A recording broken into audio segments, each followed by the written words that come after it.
கல்விக்கான நிதியை வழங்காமல் மத்திய அரசு நிதிச்சுமையை ஏற்படுத்திய நிலையிலும் தமிழகத்தில் திட்டங்கள் தொடர்ந்து செயல்படுத்தப்படுவதாக துணை முதலமைச்சர் உதயநிதி ஸ்டாலின் கூறியுள்ளார்.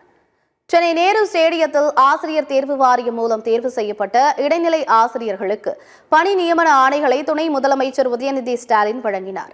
அப்போது பேசிய அவர், 1-2 ஆசிரியர்களை பார்த்தாலே தன்னை பதற்றம் தொற்றிக்கொள்ளும் நிலையில் இங்கு 2000க்கும் மேற்பட்ட ஆசிரியர்களை பார்ப்பது மிகவும் பதற்றமாக உள்ளதென கூறினார்.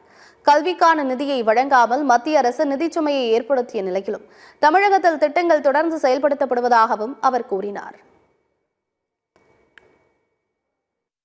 ஆசிரியர்களை பார்த்தாலே கொஞ்சம் பதட்டம் வந்துடும். 1-2 ஆசிரியரை பார்த்தாலே பதட்டம் வந்துடும். இன்னைக்கு இத்தனை ஆசிரியர் வந்திருக்கிறீங்க, 2000க்கும் அதிகமான ஆசிரியர்கள் வந்திருக்கிறீங்க. எனவே உங்களை பார்க்கும் போது கொஞ்சம் பதட்டம் அதிகமாகவே இருக்கு. ஏன்னா ஸ்கூல்லையும் சரி காலேஜ்லயும் சரி நான் ஒரு அவுட்ஸ்டாண்டிங் ஸ்டூடெண்ட் தான்.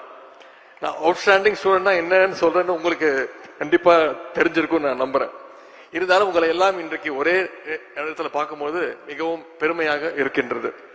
பொதுவாகவே திராவிட இயக்கத்திற்கும் ஆசிரியர்களுக்கும் ஒரு நெருங்கிய பந்தம் உண்டு.